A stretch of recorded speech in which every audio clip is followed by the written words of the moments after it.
Take number 3. Are we on take number 3 yet? Am I live? Am I live? I'll wait a couple seconds. Are we live? Oh, it just showed up. It just showed up for me. And we're back. Oh shit, we're back. Okay, yeah. I moved the display a little bit.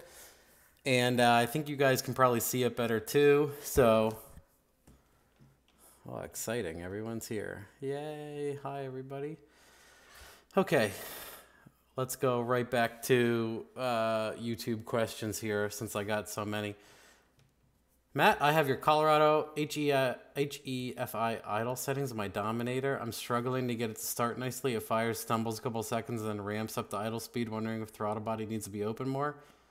Started fine with factory PCM. I don't know. Try messing with adjusting it. I think I had completely stock Gen 3 stuff on that car, but yeah, bend your tab and reset your TPS. Make sure your TPS is at 0, like a bunch of regular stuff. So, how is this chat? How you guys like this questions here, chat over there kind of thing? Is it from what I can see, I can read it fairly well. So that's pretty cool. That compressor would drive me nuts. Well, you know, that's why the only thing I use my compressor for is doing valve springs. That sounds so nice. Oh man, this Dodge Aspen. Let me tell you what, guys, if you didn't know, my buddy Brian Gick with the Dodge Aspen Turbo, he bought my old engine. I sold the 6-liter that made almost 1,100 to the tire from my Colorado to my buddy Mark and Devin, and they were going to put it in something, abandon the project. Brian Gick bought it for the Aspen. It's in the Aspen right now, and he has a peanut-sized turbo, so he's looking at fitting a larger turbo, but realistically, the guy just ends up like driving it around and smashing burnouts everywhere and doesn't really care. So I think it's funny that he has such a capable engine with a peanut turbo on it. But anyway, whatever, right? How much timing should I run in my 224 cam only 5.3? Is it on pump gasoline? Is it on like 91 or 93? Probably low 20s is all it's going to accept. So you want to run like 12 degrees of timing on the hit at like 2,000 and then ramp that to 22 if it allows. Anyway, chat looks good on my laptop, but casting the Chromecast looked awful. Cuts half the bar off. Yeah, I mean, half of the chat. Yeah, I'd like to work out this. I mean, obviously I can move it for when I get people on. I'd like to have like Cameron and Shane, and I must have like 10 people on the list for doing some live show stuff. What's cool is I can capture Skype directly to the window, and like I can make another window as a Skype input. So that's cool. I tested that the other day with Cameron. When will the 8 for 8s be complete? Well, see, here's the thing. Normally, when I start a project, if you guys have watched, I have everything in a pile to finish the project before I even start the project usually, and I'm doing the opposite with this, and it's giving me anxiety because I'm so used to having everything ahead of time. How's my audio? Real quick, if everybody can let me know.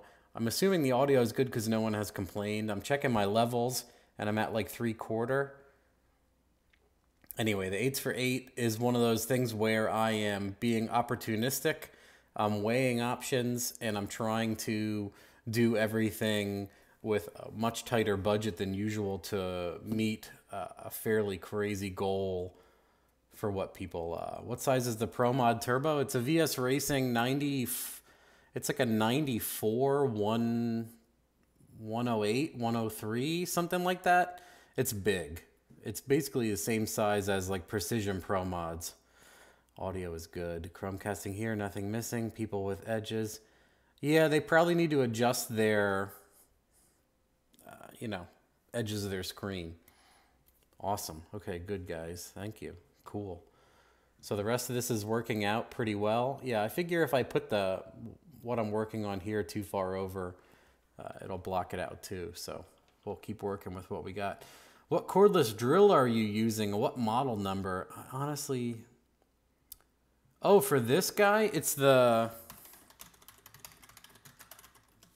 brand new stubby 3/8 12-volt fuel.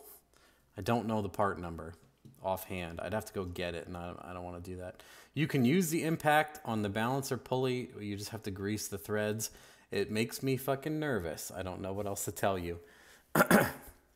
Should I buy pistons and rods for my boosted 5.3 or stick with the Gen 3? You could have completely stock Gen 3 engine, and as long as someone is ginger in their tuning process, the 550/600 wheel will be no problem. Why would I develop a misfire after pulling out of a parking spot? Broken plugs, inaccurate fueling, a whole bunch of stuff. Plugs, wires are huge ones, and then if you have a wideband on the car, you can see fueling immediately, bullshit like that. You may have answered this, but how much power do you think you'll have to make? Honestly, I was just going to push for about 700 horsepower to the tire on my dyno. It should be more than enough if the car 60 foots well, and 60 foots well means in like the 1.3, high 1.2 range, 1.3 range, should easily cut an 8-second pass. Put it this way, Mark's car, the white car, what cam do I buy? Someone sent me $50. You're ridiculous. What cam? Sloppy Stage 2 is the answer all the time. I'm going to go back to answering this guy's thing because I get off topic. If any of you know me, I get off topic pretty crazy. 700 tires should be more than enough. Mark's car weighed 3075 with him in it. So 3,075 pounds running race weight with him in it. It made 611 to the tire with the small turbo, and it went 911 in the quarter. It just 60'd well. So slightly over 600 tire, it almost went 8 at that. So I figure if we make 700 and we're right around 3,000 pounds and we 60 okay, we're there. We can clear it, and we'll see how it goes. And if it doesn't go well, we add power as we go. So I can't be the only one that Matt going into the attic. Yeah, dude, that's my fucking storage, dude. Puller balancer. You guys might have to hold me accountable. I'm terrible at adding links to the videos, but I can add the pulley balance or the pulley tool, the puller. It's like 40, 50, 60 bucks on Amazon, depending on who you buy it through. How much power would you pick up just enabling power enrichment on a stock 5.3? It all depends. I mean, if power enrichment is disabled, and then if you enable it, and then depending on the octane fuel, it's like 40, 50 horsepower. It's pretty easy. How much power can you make on a stock internal LY6? A lot. If you look at Richard Holdener videos, he hasn't broken one, and he made like 1580 flywheel. LSA 5.360, 220-ish, 230. How much timing max? I mean, that it depends on a lot of things. Timing curve. Probably what you're going to want to do is set up the thing to hit like 6 degrees down low and 12 degrees max at high RPM, and just be very soft and see how that goes for you. It's hard to... I went 979 on a 139.60. Will you race Cletus? Well, if he's ever up here, I mean, him and I have become, shall I say, somewhat of friends. I like what he does. Primarily what I really like about Garrett Mitchell, or Cletus, is he is extremely positive, does all the work himself, and he doesn't like to blame anybody. He's like, it's probably me, I probably broke it. A lot of those are like super good qualities to have around this time in hot rodding. I think it's super important because everybody is really quick to be like, my engine builder is shit, my tuner is shit, my car is shit, everything's awful, no one will take accountability. I even find myself guilty of this at some points where I want to blame something other than looking at it as a whole. I like to be objective. I think I'm objective, where I'm like, you know, I broke it, I'll fix it, whatever, but I like what he's pushing. What causes cam only 5.3 to run rich and lean while it's running not probably in closed loop? I have an exact copy of your Colorado I'm building with TH400 trans. What would you recommend for a converter? There's a lot of good ones to run, so that's hard to answer. If you have no clue what you want for a converter and you have decent amount of money for a converter and you want to race the thing and have a good result, you should probably call Dusty Bradford at PTC, because there's no way to lose in that scenario. It's going to be expensive, but it's going to be exactly what you need as long as you give him the information he deserves. Who doesn't have a secret stash upstairs? LY6 for life. 408 is great. Did you get kicked off the track a lot? If you watch if you watch a bunch of my older videos, there have been times where they won't even tech my car because they know who I am, and there have been times where tracks absolutely harass people who have Sloppy Mechanics stickers, guilty by association. So take that as you want to. I've been missing I'm trying to get back into the videos, and I want to have people on and talk shop and other stuff. Blame the tune. Exactly. Always. It's all, we always do that, but it's a funny joke and it never gets old. Blame the tune, blame the tuner. Cletus is like the most genuine BS, no drama. Yeah, so I really, like I said, I really like that stuff about him, if I have to admit. Some people think that, in the beginning, I hated on him a little bit, and we went through our things. This is cool. I like how the chat turned out. I put a lot of work into keeping it like very muted, but you can see it still. And then the people who pay money, obviously, it has a nice orange banner and stuff. Anyway, thank you, Joe Schmo. And thank you. I think Dirt Floor Fab donated money too. I wanted to let him know thank you also.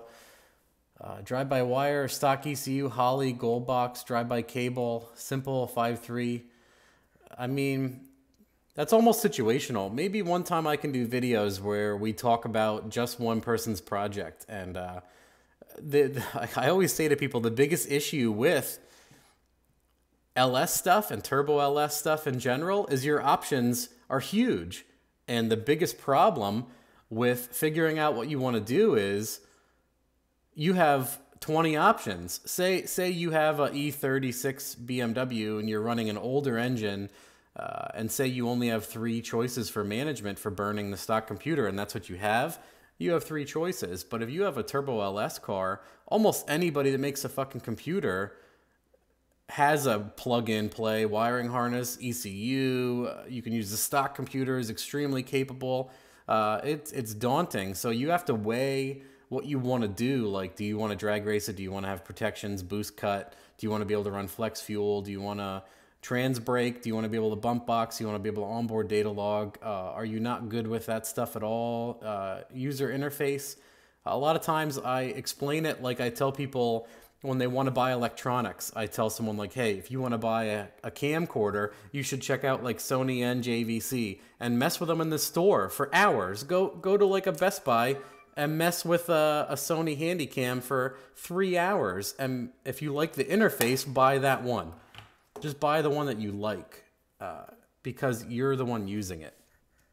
Is that a good answer? Sort of convoluted and long-winded, which I specialize in.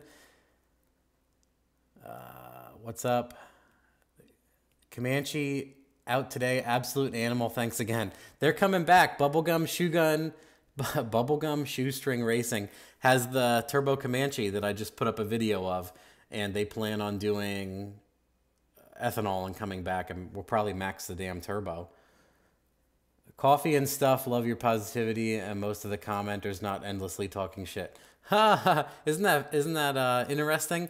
Yeah, years ago my comments were, you're a moron, well, I don't know what you're doing. And some of them still are, but it's very few.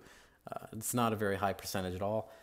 How much would you charge to tune a turbo 4.8 Ford Ranger? Well, that's a giant open-ended question, and I don't have much time for tuning and answering emails almost in general anymore, which would be nice to get people answers through doing regular YouTube live stuff and interviews.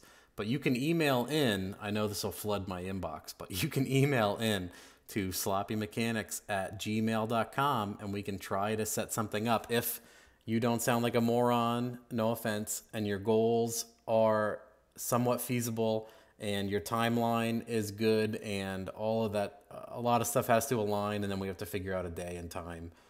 Blah blah blah.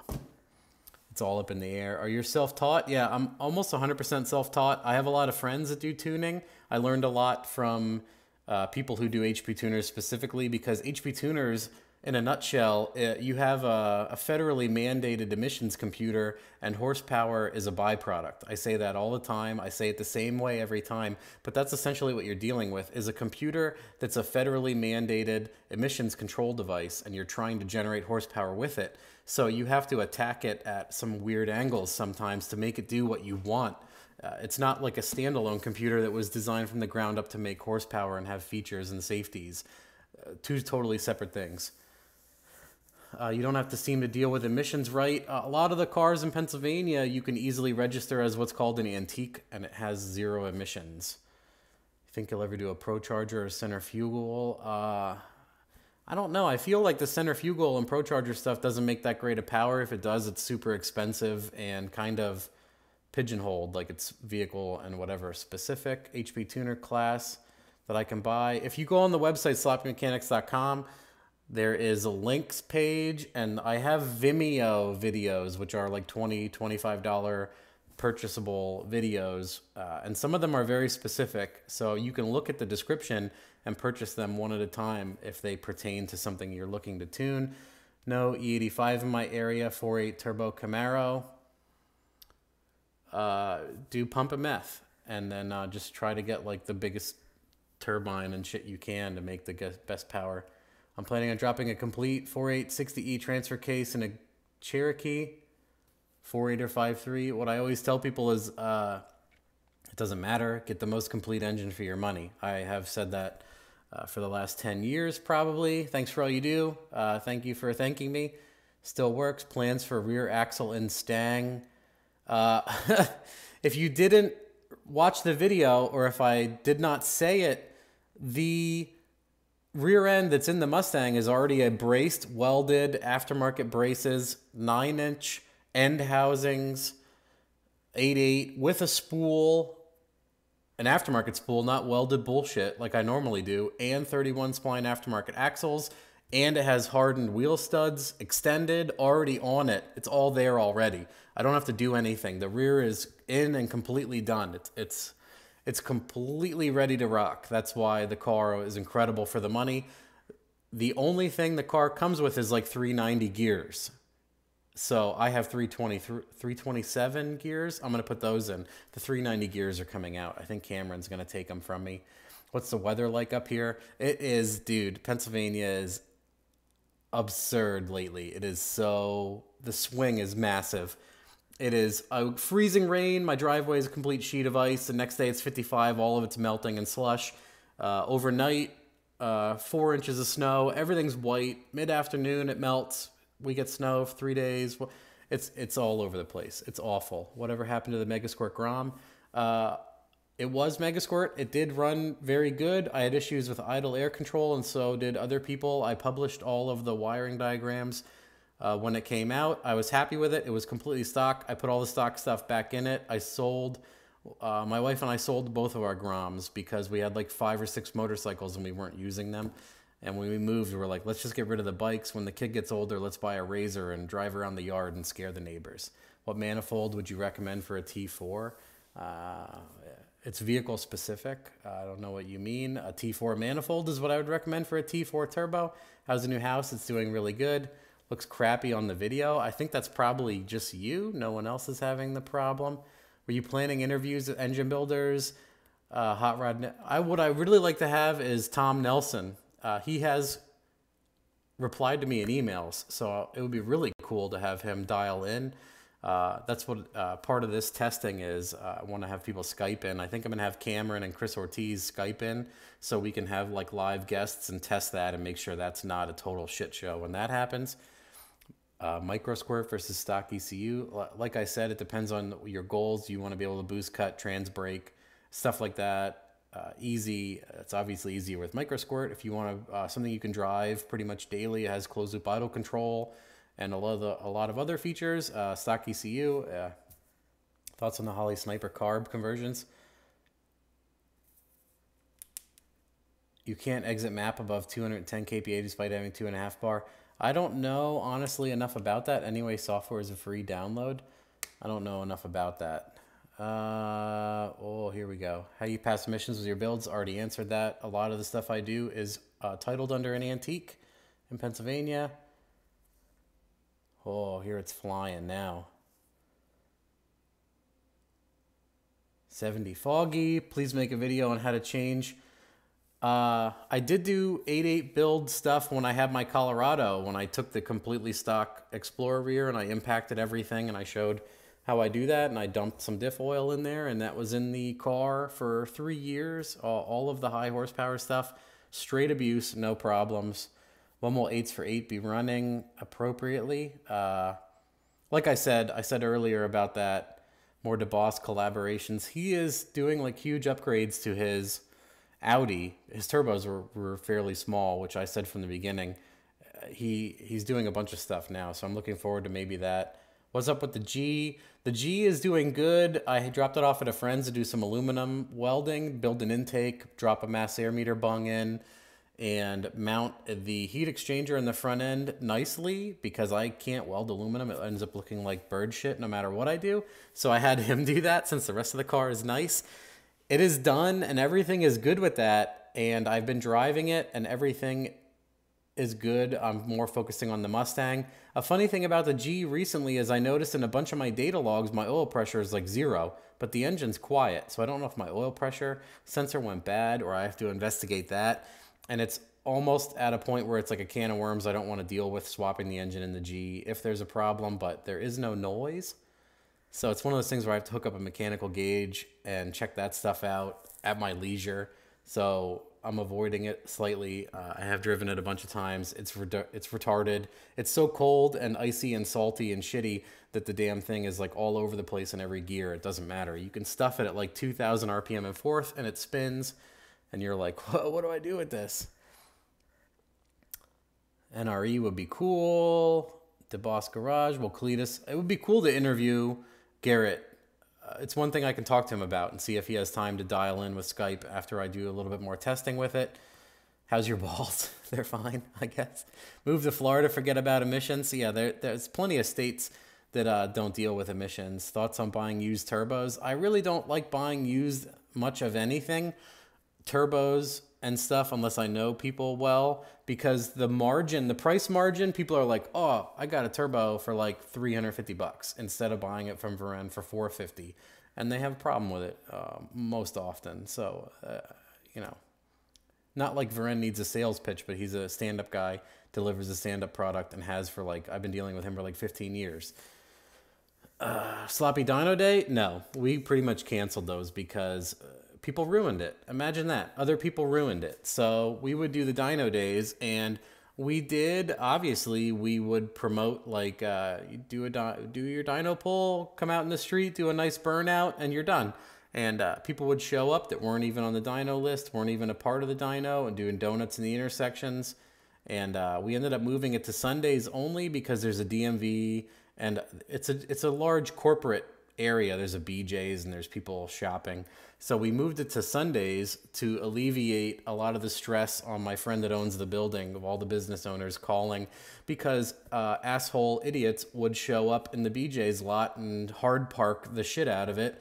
So 80% of the parking would be eaten up by Civics with the bumpers falling off, having a rev competition, and people doing donuts in intersections that weren't a part of the event.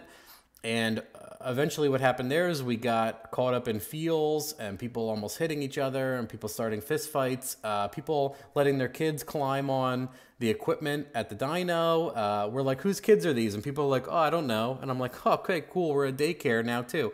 And we have to daycare and babysit 17-year-old people that want to try to punch each other. I mean, a lot of you have seen this scenario before, but it ended up being just a goddamn nightmare. And Troy was like, I don't think I can do this anymore. And I said, fuck these people. I won't do it anymore. So that is the short summary of how that went.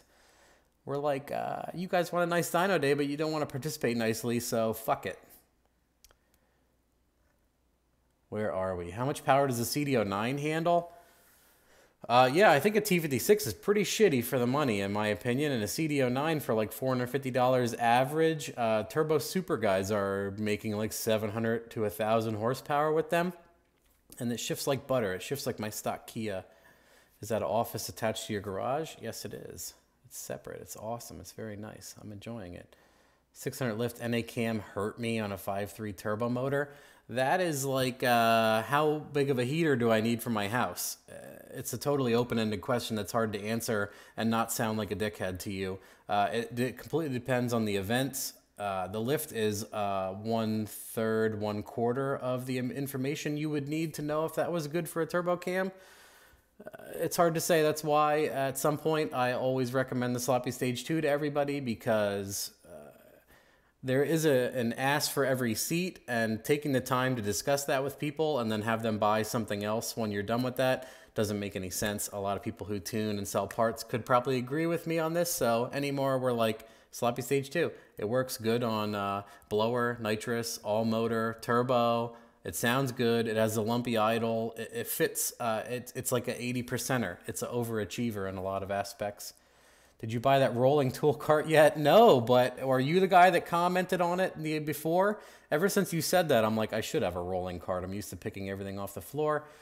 Hi, Matt, I found a use for your FabBot kit. Our buddy is an inoperable brain tumor. Well, that is fucking awful, and I hate to hear that shit. I work at a hospital. I see terrible shit happen to people who don't deserve it all the time. What I did end up doing was giving my entire FabBot kit to my neighbor, who I talked into doing an LS swap, and he has been waiting and saving like $3,000 to do an entire TKO swap. And I was like, hey, how about you do this? Because I'm 2 projects deep and probably won't get to this FabBot stuff soon. And what's nice is he joined the FabBot group on Facebook, and he has been posting tons of pictures and info and has started videotaping his entire transformation. And what he learned was his stock like 72 Nova drive shaft has the same spline output engagement as the Iacin AR5. So that's like a quick, neat, awesome update for you guys. He just had to resize his drive shaft. Kids jumping on the dyno. Yeah, I mean, Eric, you've been there. Like, it's fucking Allentown. Like, literally, kids are climbing on the fucking, the low boy and shit like that. The Lee boy or whatever it's called. What the fuck are you guys doing? Like, come on. Ruin it for everybody. Thanks for all your help in finishing my 72 Ford LTD 75mm turbo, 6.0 sloppy 80 dyno coming soon. First ever for... What I really like hearing is people all the time are like, this is my first fuel injected project, and it all went exceedingly well. Thank you for your information. And I'm always like, hey, where did you get that information? Because 90% of the people can't seem to find that goddamn information, so you did a really nice job. That's why I only run Nightmare Dyno days myself. Okay. Thoughts on SM465? SM465 is like a transmission. I don't know anything about it. I can't comment. I'm sorry. Can I run 2050 oil with twins? I don't know. Shit myself. What type of vehicle? I don't know. Come on. Love my sloppy stage 2. Thanks for the video. Use them for tuning micro squirt. Awesome. 12.0 from 12.0 to 10.30. Cool. So you were going 12.0 without knowledge, and then after the knowledge bombs embedded into your brain, you improved that over 2.25 seconds. That's incredible. What do you think about a T5 world class? I think T5s are absolute shit, and it's hard to budge me on that. Some people are like, man, my T5 is great. They have $6,000 T5. Did the Turbo Winnebago on RCR run 87 octane? Honestly, I have almost this much involvement in the entire Turbo Winnebago. Justin Kramer, Fuel Injection Sucks YouTube channel, built pretty much the whole thing. He did pretty much the whole swap. Corey owns it. All I did at some point was provide a bass tune that they could use with the drive-by-wire, and that's it. That is my involvement. I know absolutely nothing else about it other than what you see in the video is more than I know. What do you do at the hospital? I manage data centers for a hospital. Just A-Town things. What are your thoughts on a 03 RCSB built 60E? I'm done. It's junk. Built 60Es are total shit. I'm not a nurse. Anyway, should we jump into a bunch of these, or are we still going with this? Yeah, let's go through a couple more questions. 4-point great is here to hurt feelings. Fun project. Looking to see it rip. I plan to run a Holly Super Sniper on a 4-barrel and an MSC. I mean, I hate that stuff. I don't know why people like to overcomplicate it anymore. Absolutely love this build. I like that you did not gap the rings or anything. Yeah, Mark and I went back and forth quite a bit about, you know, like when a motor looks this good, a lot of times I'm like, just don't touch anything. The best involvement you can have is not involving yourself at all with an engine that ran for 250,000 miles successfully. There is not much, in my opinion, you can do to the inside of that engine that's going to make it better. All you're going to do is decrease reliability of anything that you touch in the long run. And just leaving it go as is a funny story. If it goes fast and survives, you're like, it's like a win-win. Like if you didn't touch it, you're like, oh, well, it was $200. And if it does really good, you're like, oh, well, I didn't touch it at all. So what's part about the fun of sloppy mechanics is the participation trophy. It doesn't matter if I do good or bad. We learn, and if it goes fast, we thumb our noses. And if it blows up, we laugh because it was cheap and shitty anyway, right? Remote tunes, I don't do them. Hit up Shane Hines. If you have a really shitty car, hit up Shane Hines. He loves really shitty cars. He would probably send me a death threat for saying that. What do you think about the Trailblazer engine swaps? I think they're cool as hell. That's why I specifically targeted Calvin after he did the swap and posted it. I'm like, when can I schedule you? I want to learn something about those because I feel like they're very similar to a small block crowd that hasn't had a lot of time to share absolute fact. And they might be sharing a lot of bullshit with each other. E85 idle, cruise, and wide open, same as gasoline. If it's like a huge cam, huge turbo car, just go for 13 all the time. And then wide open depends on how much boost and how much power you're making. And is it a stock bottom end? And is it a built engine? And a whole slew of things. What do you think about blow-through carbs? I think they're absolute trash. Stupid. It costs more money to build a blow-through carb setup than it does to use a factory fuel injection and bullshit intake manifold that makes 1,000,000 horsepower. Besides price, what advantages does an LS have over a Z? I don't know what that is. 2JZ, I think it says. It's hard for me to read the text. I think a 2JZ is an incredible engine, so it's hard for me to say. They're vastly different. I think they're both cool as hell.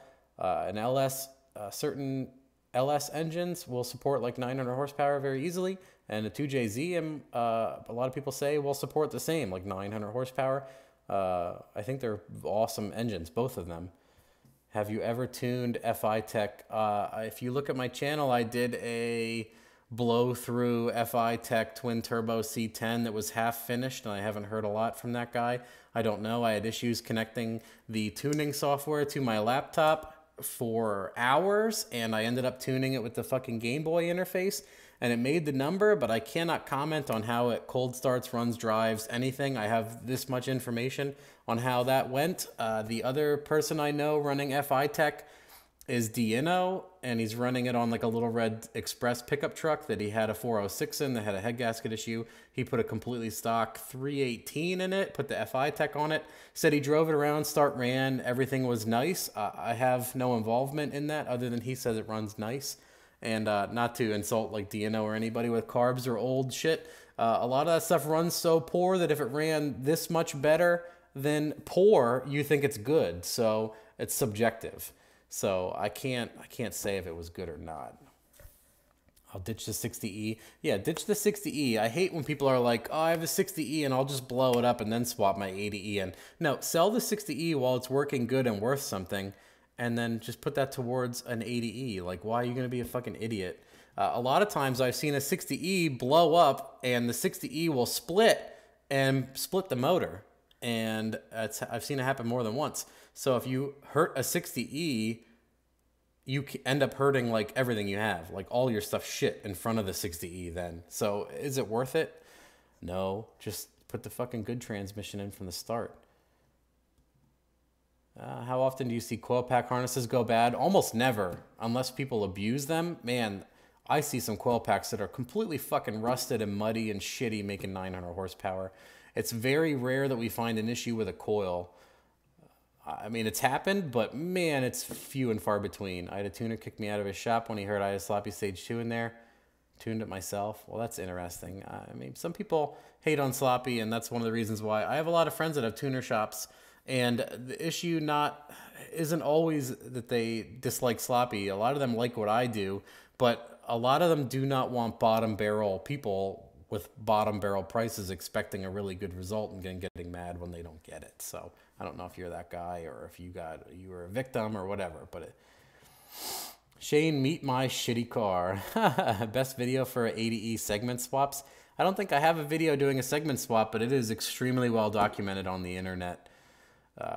You know, you need to have a completely stock tune-up for your vehicle with no OS enhancements. You need to have an 80E segment swap that matches the operating system and all sorts of other facets, and then you need to open them and do the comparison mode and do the segment swap. If not, you can pay somebody to do that for you. I think HP tuners will even help most of the time. That back in the day, they didn't allow the option for you to do it yourself, and they would swap it for you.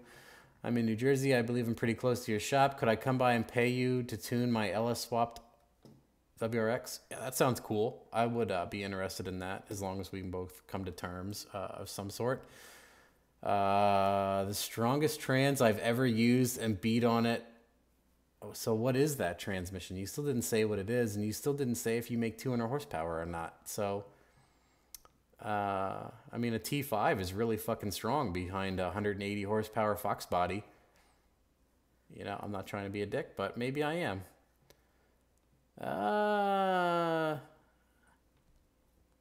Where's the base tune for 1,000,000 horsepower? Stock tune. You just have to modify it a bunch. 5th gen Camaro, TR6060. Want to do E85 and supercharge. What's your opinion on screw blowers versus centrifugal? Well, the big thing is the centrifugal, usually you can make more power. And then the roots blowers will make way more bottom end torque, have better bottom end power because they don't have to spin up. So you have to decide whether you want like lots of bottom end torque.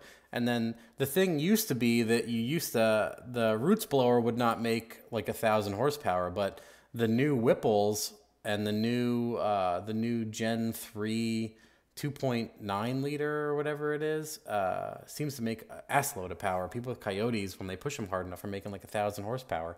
That stuff used to not happen. So it's back and forth. What you have to look into is like, what are you mechanically able to bolt on? All sorts of other stuff. Some kits have worse with belt stuff. So you have to go 10 rib, blah, blah, blah, blah, blah. Is a 0753 truck motor any good? It's probably a DOD engine, and I probably wouldn't want to touch it, but that's my opinion. You have to spend so much money removing the DOD out of the damn motor. It costs twice as much as the engine. Do you have any videos on how to go about turbocharging your cars? I think I have 2,000 videos on my channel, not to sound like a prick. You could look at those. Most of those are turbocharging shit.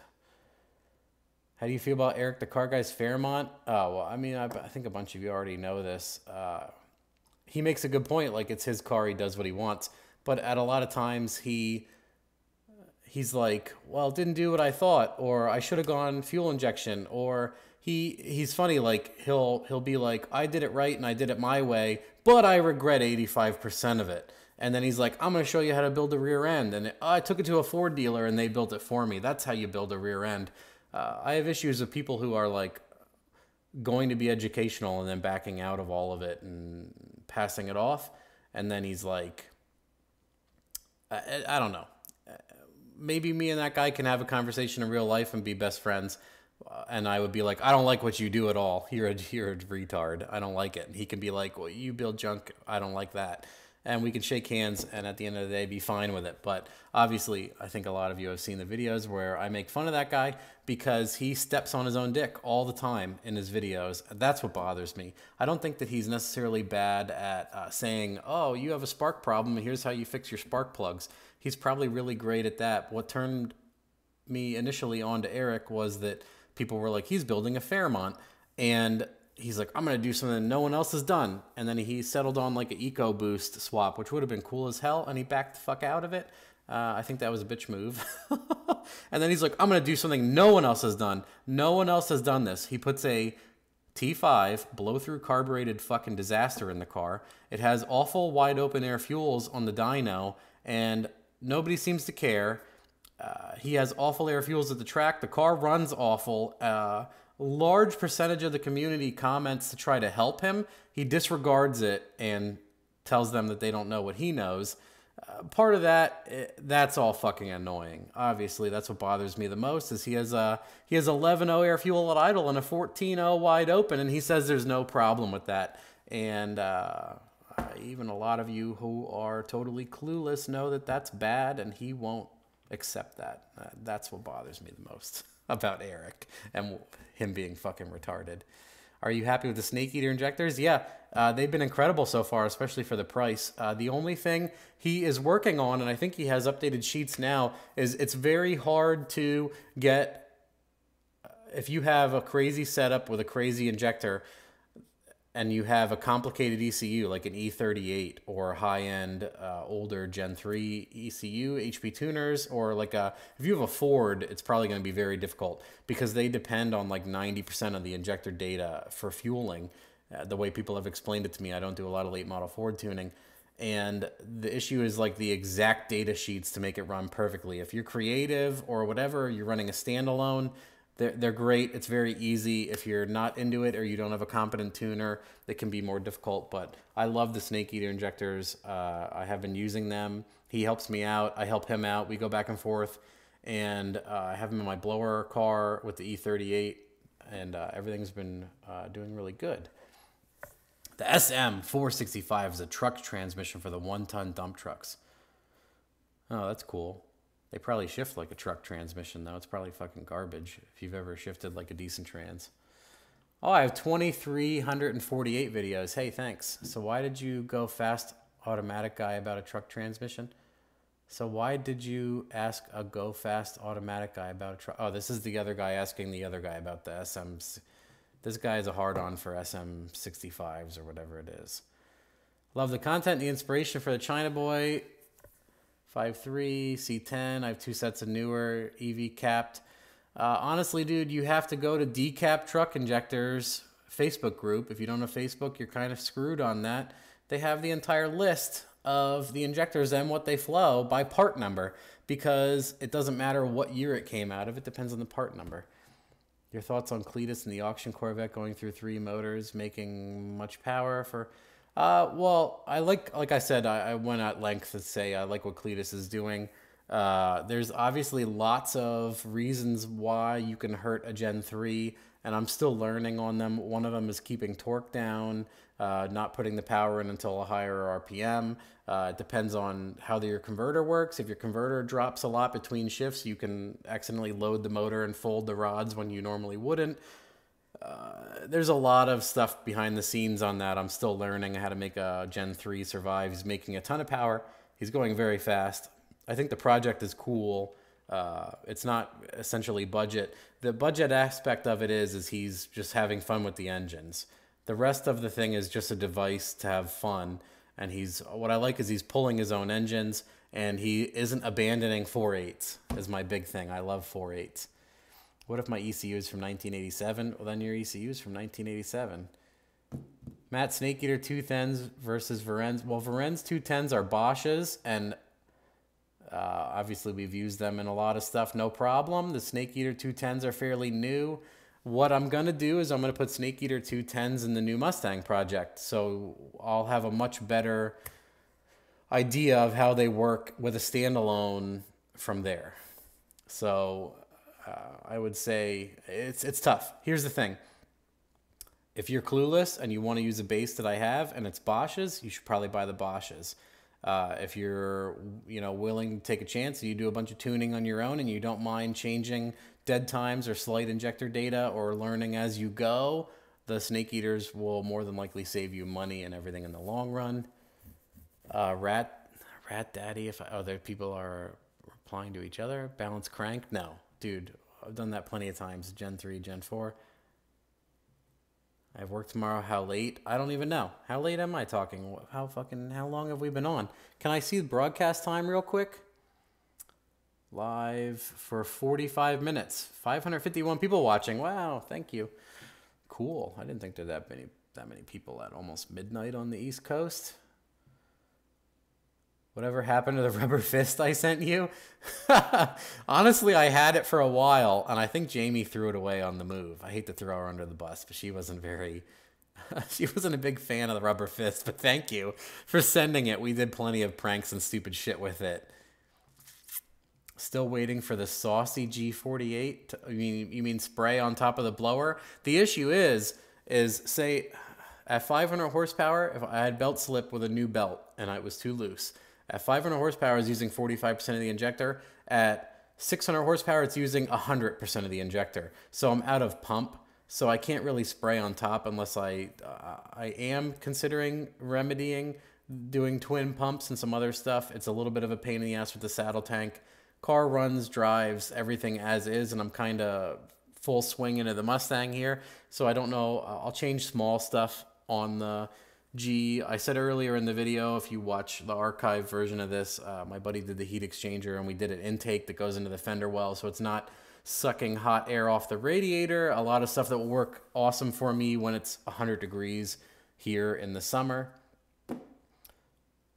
I have Varenz here waiting for a BTR intake. I'd like to see more intake tests with the BTR. For the Mustang, I believe we're going to do a bunch of intake tests. There's some secrets for that, which I could reveal later. But someone's going to send me a bunch of intakes we're going to try. That'll be really cool. They sold that sloppy Honda. Yeah, what we did is we auctioned it, and then we donated the money, and then we gave the car away for essentially free. People would buy like $5, $10 tickets. And yeah, so we took the money and we donated that to Dream Come True. I think we raised almost $3,500. Incredible. So, and then the car went to the guy that won the live drawing. The videos are still up on my channel if you take a look. Decent, cheap 90mm drive-by cable. Yeah, I like the G Plus. The G Plus throttle body I run on a lot of stuff. That's what I used on the Don't BS Me build. Mark has one on his 760 Camaro. Cameron is using one on his 920 4,000-pound stock bottom end Crown Vic. A lot of people say that the G Plus isn't great. I haven't had a problem. I can't weigh in on that. I have had no problems. They're about $85. And I think other people say the War throttle body with 2 R's is better. For some reason, I don't know why. People seem to respect that. It's slightly more expensive, so you guys can argue about that. Loctite cam bolts, I never do. I wrap them on and I'm done. You ever get into rotary? I have interest in rotary engines, but I doubt I will fund myself into learning about rotaries. I would rather learn from someone that knows quite a bit about them. Keep the L98 or LS swap 400 rear wheel gold. What is that? I don't know what you mean by that at all. Have you ever used a hub dyno? Yeah, I have never used one personally. I've had 1 or 2 of my cars on a hub dyno. Evans Tuning, I took my Civic to Evans Tuning at some point. He used the hub dyno. I think some of them are pretty cool. I cannot comment on whether or not I like them. I haven't used one personally, blah, blah, blah. Have you ever considered new LT1, LT4 rods? That is a cool thing that Dario is doing right now. If you guys aren't familiar with House of Boost, Dario in Canada is doing that right now. He did an entire highlight video. He has some customer and friend builds where he is doing LT1 crank rods, retrofitting, blah, blah, blah, blah, blah. He is so far into that rabbit hole and knows way more about it that I'll just wait and listen to what he has to say. And if it becomes cost effective, sure, that's something that can be explored and commented on. Matt, I have a single 4303, 10 feet, 8 return. Will it be close to max around 900 tire on E? No. Nope. I have made probably 5 cars this year have made 1,000 to the tire on my dyno through an automatic with a 4303 pump and 2 10s and had no issues of fuel pressure dropping off. And 2 of them, I have data logs of them doing 170 miles an hour down the track with still no drop in fuel pressure. So you're probably going to be okay unless you have some oddball restriction or you're sucking air or cavitating or some other dog shit thing is happening to you, which would suck. How much boost safely is a really stupid question to ask because the amount of boost is not the amount of horsepower, torque, vehicle weight, a whole bunch of other things that are way more important than the amount of boost. I hope you understand that question one day when people keep giving you shitty answers like I did. 4.8 NA build, are you asking if I would ever do one? I did one with the G just for fun. I don't have any aspirations of pushing it much harder unless people, unless someone's like, oh man, I built like a 13-1 4.8 for no goddamn reason, blah, blah, blah, blah. Glad the drive shaft made it. Yep, dude, I just got the drive shaft. I just unboxed it. Dude, you shipped that thing with like 3 of the nicest moving blankets I've ever seen in my life. I'm like ready to put those on my bed and sleep. Those things are fucking nice. Incredible. Thank you for the moving blankets. The drive shaft is nice, but the moving blankets are even nicer. Sloppy Stage 2 LM7 pulled a 6,000-pound trailer for 500 miles. Dakota at a constant 8 psi with grace results glowing hot side melted my oil fill tube. Have you ever tuned 97, 98 LS PCMs? They're absolute garbage. I don't like them. I have done once or twice. They're fucking garbage. You should repin. In fact, I've done a bunch of repinned computers. Well worth it. I laughed at your video the other day when you mentioned the helicoils in the first Mustang. Yeah, dude. As soon as I saw those helicoils, I'm like, I'm fucked. And then I pulled the valve cover gasket and I saw a blue gasket and I'm like, someone's been in here. I wrote it off immediately. And then as we dove in, we just saw how fucked it is. Because the kind of person that helicoils the cylinder head and puts goddamn blue Felpro AutoZone gaskets on for no reason instead of the stuff that actually works, you can feel the cluelessness. I could feel it through my hands when I was using the impact gun.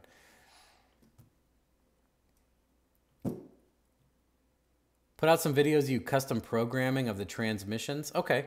You mean like the Vimeo videos? I should do transmission stuff like stock computer? Can't wait for the Mustang build. I am also enjoying the Mustang build, and Mark is also. Because Mark has a fairly expensive race car at this point. And if a lot of you guys are obsessed with, people ask me all the time, because on a bunch of my builds, I'll go backwards. Like I did the 1,000 horsepower Colorado build, and then I went all the way backwards to a piece of shit 4.8, small turbo, stock ECU, small injectors, and I had tons of fun. You want to know why? Because it didn't cost anything, and it was way more enjoyable to see outstanding result that kept surprising me out of such a cost-effective package. People can throw money all they want and keep having issues and never learn from it, and part of that is no fun at all, obviously, so focusing on the fun part of it and learning and just racing the car and not giving a shit with a $200 engine can be most enjoyable for a lot of people. If you don't understand that, I feel bad for you. You can't always, sometimes you have to go backwards to learn a lot about how to go forward. Is that philosophical? Am I your dad now? What are the limits of the Sloppy Stage 2 cam on a turbo setup? I mean, if you just want to go mid-9s, it's fucking laughable. It'll do that all day long, especially in a goddamn RX-7 with a TH400. If you want to talk about limitations of it, I mean, I don't really know. It seems to do better every year. It gets better with age. It's like alcohol, a fine liquor. Like, it gets better with age. Chris Ortiz, a lot of people didn't know this. Chris Ortiz has a 5.3 stock bottom end, and it is twin VS Racing 6973 billet T4s, Sloppy Stage 2 cam. He has an aftermarket intake manifold, of which I'm not sure, and he made 1050 to the tire. That's 1,050 horsepower to the tire with the Sloppy Stage 2, and I think it pulled upwards of 7,000 RPM, and that's pretty good. That's pretty incredible for what it is. So, like I said, what are the limits of that camshaft? They're incredible as long as you size your turbos and your combination correctly. It seems to be a showstopper for years on end. I made a video for what to buy for 2017, and I ended up at the middle of 18, end of 17, putting that entire combination basically into my Colorado to prove to people how good it was. I spent approximately $3,000 on the powertrain and $3,000 on the truck, and it made 650 tire through an automatic. and was reliable for months of thrashing with the stock ECU and bullshit. And that was also a sloppy stage 2 cam and a 4.8. It's incredible what it can do. It made good power with the 4.8 all motor MIG. It made good power on nitrous. It seems to be working well with the supercharger that's on it now. It seems like there is nothing that it cannot do with the right parts attached to it. I hope you can understand all that. Thoughts on Taylor Ray going dry sump with the Miata? I mean, part of me hates that because it's a lot of money on a junkyard engine, but the other part of it is that's what you do. The $200 engine is, and the cheap transmission and engine is the big thing. The other parts of the money are what matters. I think for drifting and everything he's doing, it's a very smart move. He should not have oil pressure issues after this. For what he's doing, where he is pulling extreme amount of G-force sideways and zinging it off the rev limiter all day long, he might need that. In my instance, I don't. I'm doing like quarter-mile pulls and stuff like that, so not really having that issue. A bunch of the cars, Mark's Mustang, when it was going high sevens, we were looking at oil pressure, and through the traps, it was dropping significantly, and I'm assuming that that was sloshing, because the LS1 oil pan is like this, and the pickup is in the middle, and the oil can slosh back very badly. And that's one of the issues with those pans and everything else. So that all comes into equation. We're going to see how that does on the Mustang. We're going to run a Holly pan actually on the Mustang with a trap. The Holly pan is actually the most cost-effective fitting pan because the truck pan is like on the goddamn ground. So what we found was the 302-3 pan has turbo drains, comes with a baffle, comes with a gasket, comes with the pan, everything. It's meant to fit a Fox body. It has narrow front end. It's set up correctly for drag racing and everything else. It's only like $350 for everything. So it might sound stunning that I did that, but you know, we want to make sure that not the whole car is custom fab and you have to do everything yourself. People say you need a built converter for Turbo LS, and then Winnebago found in a wheelbarrow in a 10,000 pound vehicle. Well, understand, they're using a stock converter. It was just a stock converter. And I'm assuming it's a spare that he had, or it was a spare that was in the junkyard. You don't need a built converter. The stock converter, this stuff comes up a lot recently. I've done a bunch of combinations where they were stock torque converter, and people are losing their goddamn minds. I don't know who said it, and they're like, who said stock converters are junk? I never did. No one else did. Here's the issue. A stock converter has no stall speed. You can't bring the RPM up to leave quickly at the track. So you're going to have a laggy, slow combination. You might mile an hour, 140 miles an hour. You're going to go 12s instead of 9s because the car never leaves. But a stock converter was meant to pull a trailer up a hill for 250,000 miles at 10,000 pounds. So if you can understand doubling the horsepower or tripling the horsepower and having that converter that fluid couples really well is a really intelligent choice for a lot of people that don't want to be able to foot brake the converter up. So the converter is meant to handle a lot of power, not a lot of power. Here's the thing, 10,000 pounds at 250 horsepower. So if you do 500 horsepower at 5,000 pounds, it's pretty much the same thing. It's doing what it was designed to do. There's no issue with the stock converter. You can't really hurt it with power. I've put 800 some horsepower through a stock converter. It doesn't hurt it. It won't hurt it. Effectively, you're using, it's a best case scenario because it couples so low that there's really no room to slip up high. At least it shouldn't, unless it's a total piece of shit that was hurt at some point in its life. Does all that make sense? I think I explained that once before, but you probably missed it. No problem. Have you tuned any Aspens? Are you joking because of the Aspen I talked about earlier? Have you ever tuned a Saab? Nope. Unless it's like the Trailblazer SS version of the Saab, which is the electronics in that car is a fucking disaster. I burned up a 480E with a HD2 last week. Gonna have it rebuilt, throw it back in, hopefully hit ACCO by the time, see how fast it goes. Stephen M. Oh, okay. Yeah, you're the guy that I tuned the C10, right? Just check your fluid. Make sure your fluid's actually full too. I mean, I never have any problems with the damn 80Es. I feel like a lot of people have fluid issues. A huge thing with transmission fluid, since Cameron, all he does is build transmissions all day, I've learned a lot from Cameron. 90% of dipsticks are incorrect. So he did a video that shows how you should have the pan off. Whatever dipstick you're going to use, you should insert and then there's like the line where the dipstick pokes through, and there's a certain amount of everything. And he says 90% of dipsticks are wrong. Even $300 dipsticks are mostly wrong. You need to check that stuff and be vigilant. So that's important. GM muscle car swap pan is 150 bucks. The muscle car pan is it's not much shorter than a truck pan, in my opinion. And this car is fairly low as it sits, even on jack stands. So the tires aren't even on the ground, and the truck pan was like almost below the damn tires hanging. So I bet if I put the Mustang down, the pan would be on the ground. So I want to make sure we have a ton of room. Why does this guy write Matt in all caps? Oh, it's Anthony Lopez. What's up, buddy? That's why I'm like, why did this guy do this? Oh, he's doing that because I should notice. Thanks for the converter explanation. Yeah, I mean, does that make sense? It makes sense, right?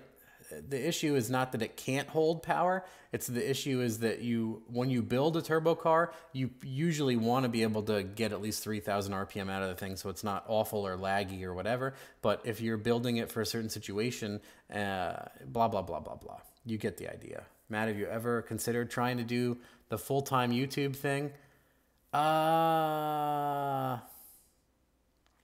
Probably, I don't know. It's one thing. Like if it becomes outrageously profitable and I can quit my job and everything, maybe. It's a huge maybe because I like doing it as an ancillary part of my life. I like having the YouTube and the car stuff is my break from my job and everything else. If I make that my job, I might hate it.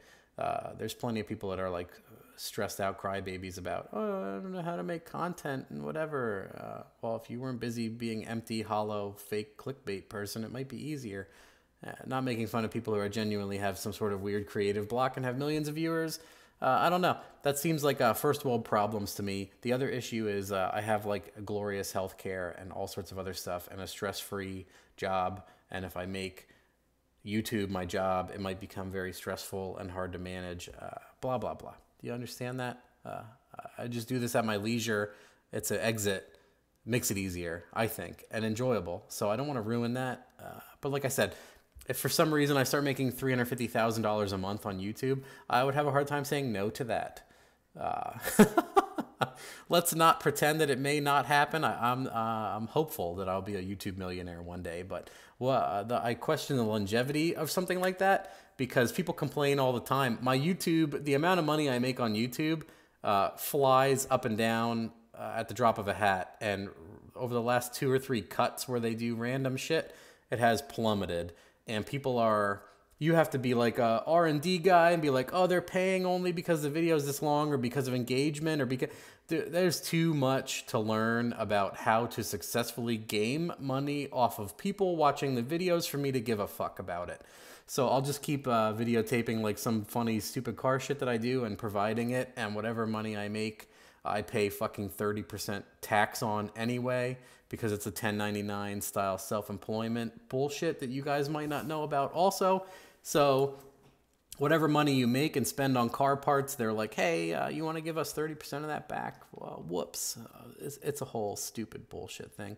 I don't see it ever becoming my permanent job. I think that even if it gets huge, I will still do what I do or similar and just use this for fun. Does that make sense? Papadakis was tearing apart a 1,000 horsepower 4-cylinder drift motor, same engine that was featured in the Drift Corolla with Hoonigans. I did actually watch that video. I watched Steph Papadakis videos. I like that they're informative. He is a little bit awkward in front of the camera, and I think that happens with a lot of people. I think if you were with that guy in person and you asked a bunch of questions, you would learn far more for what you wanted to learn. But some of the stuff I think he skips or says it funny. Obviously, the guy's extremely intelligent, and he's talking about a 4-cylinder turbo motor, and he's like, this is the intake manifold, air goes in here. Like he says, I don't know. There's weird stuff going on. I think at some point he discounts the people watching to try to dumb it down. I don't know if he does that in his head or not, or if he knows he's doing it or not, or if he's like that in person or not. That's what I think of Steph Papadakis. Would S475 T6 be a good turbo for a L33? Oh, yeah, absolutely. S475 is like the best money, larger turbo for, and an L33 is like fucking rock star engine that everybody's setting all the records with. Gen 4 rods and a Gen 3 crank. This has been asked 60 times already in just this hour-long broadcast. Do it. No one's going to call the cops on you. You'll be fine. Beard game week? Absolutely. A lot of you guys are rocking like the fucking ISIS thing. I am not going to try to compete with that. Once it gets warm, I'm going to go to a straight convict cancer patient cut that keeps me cool. I don't care. Rat Daddy says the best. Rat Daddy says what is the... Or do you, honestly, are you speaking in third person? You're fucking weird. It depends on your goals for the vehicle. Are you going to drag race it? Are you looking for fuel economy? Are you looking to melt your cheap-ass converter down with 40% slip? Is it a 4-speed? Is it a 2-speed? Is it a 3-speed? What's your vehicle weight? That's one of those things. Everyone with the car stuff does a great job of asking the wrong question about the wrong part of their setup with having no understanding, not trying to make fun of you. But you understand, a lot of things the converter is being used for depends on all of that as a whole. That's what, a converter is super important for a lot of combinations. Any LS157 ideas for a turbo setup? Are you asking for yourself? Or do you have, here's what I throw in everyone's face. What are your goals? Are you going to race it? Are you going to smash your 10-bolt immediately? Does it have anything worthwhile in it as far as transmission or rear end? Does the 5.7 already in a notchback or something with an 8.8 that's going to be hard to break? Are you going to drag race it? Are you going to street drive it? Those are things you have to think of. See, this is a lot of the reasons why people fail at their project, I think, is because they don't have clear goals. They don't know what the fuck they want to do, and they just buy parts. And then another issue with people that do crazy shit like this is they'll start buying the parts. They'll buy a big turbo. They'll buy whatever's cool and awesome at the time. 2 months later, they haven't done a goddamn thing, and someone's like, oh, these 6973 twin turbo billets are the shit. So they're like, oh, I got to get rid of my billet 80 and get those twin turbos. So they liquidate it. They skip a mortgage payment. They don't pay their T-Mobile. They buy the turbos. The turbos sit. They maybe mock them up. They take some Instagram photos. They're like, oh, yeah, cool. I got the twins. I don't have injectors. I don't have wiring. I don't know what the fuck I'm going to do. I don't know if I'm going to race the car. I have no idea what the fuck I'm doing. I'm never going to be able to finish it. I'm not competent enough to tune this, even though I want to when I'm done. Going straight for the feels here. Obliterate some people. But that's the reason why you need to know what you want to do with the vehicle. And I explain this in a bunch of my other videos where I rant live or take questions like this. And I'm like, even if you want to do burnouts with your kids, that's a fucking goal. Obviously, doing burnouts with your children reliably is an easier goal to obtain. It's easier. There's a lot of things that would be wrong for drag racing that are fine for doing burnouts and getting ice cream cones once a week. So you need to know what the fuck you want to do.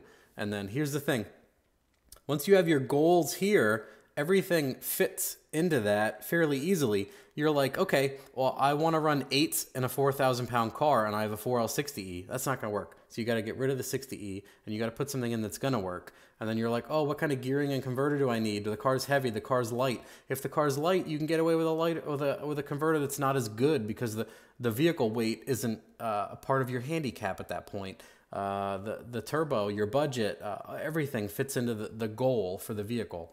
So, like I always say, the most important goddamn thing is knowing your goals, being realistic, number one, having the budget to complete your goals, number two, and then just, do you have time to hunt and peck and be situationally aware and get rid of some stuff and trade and barter and wait for stuff to come up at a discount? Do you have time to do all that? That stuff will help you out also. If you don't, if you need to move fast, you're going to be spending a little bit more money.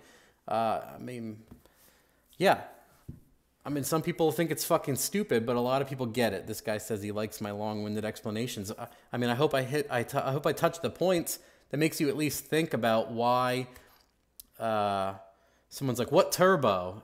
Why everyone gets so pissed off in the sloppy group now for asking a dumbass question like that. Because it's like, it's very simply, like I always throw the question at people, what size heater for my house?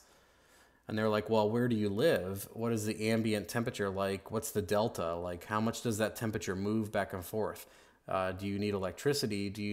Is the gas cheap? Is natural gas cheap? Are you on propane? Are you in the fucking mountains? Is it all electric? Like, what are you working with? And then how hot do you want your house? Do you want to be able to fucking boil eggs in the house? Or do you want to just be 60 degrees so it doesn't fucking freeze? Or what? There's a lot of things. How big is the goddamn house? How well is the house insulated? Is the house from 1920? Is the house from 2003? It sounds stupid as fucking long-winded, but that's all the stuff that needs to go into your vehicle also. Those are all considerations. And not all of it's complex. Some of it's very simple. So, you know. Matt, are you subbed to PewDiePie? He could use it right now. I did. I subbed. I love that he's fighting with fucking T-Series. I know all about that. I've been a fan. Funny, like a lot of you might not know, I've been subscribed to PewDiePie like forever. The Pewds. Forever. I don't know what it is. I enjoy watching people play video games. I watch stuff like that on YouTube a lot to unwind. I watch like Dr. Disrespect, Aculite, a bunch of the guys that play Battle Royales, stuff like that. Some of you might also. Some of you have no fucking clue what I'm talking about. 7668, not good for anything anymore in my opinion. That turbo has, it was good because it was one of the only things available. I think the 68 turbine is fucking useless for V8s unless you have a fairly small engine. Like if you have a turbo Civic, but right now Varen has so much better options for small turbos for 4 cylinders. Don't touch them.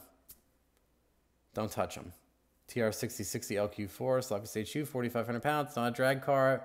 I want to melt tires, horsepower goal 500, 600, but I want to turbo it for fun. A billet 7875 on a 6-liter that a moron didn't build the hot side for is going to light extremely fast. I don't think it's almost instant. If you want to have, here's the thing, there's instant power with a turbo, and then there's like roots blower instant power, and those are 2 separate things. I hope you can understand.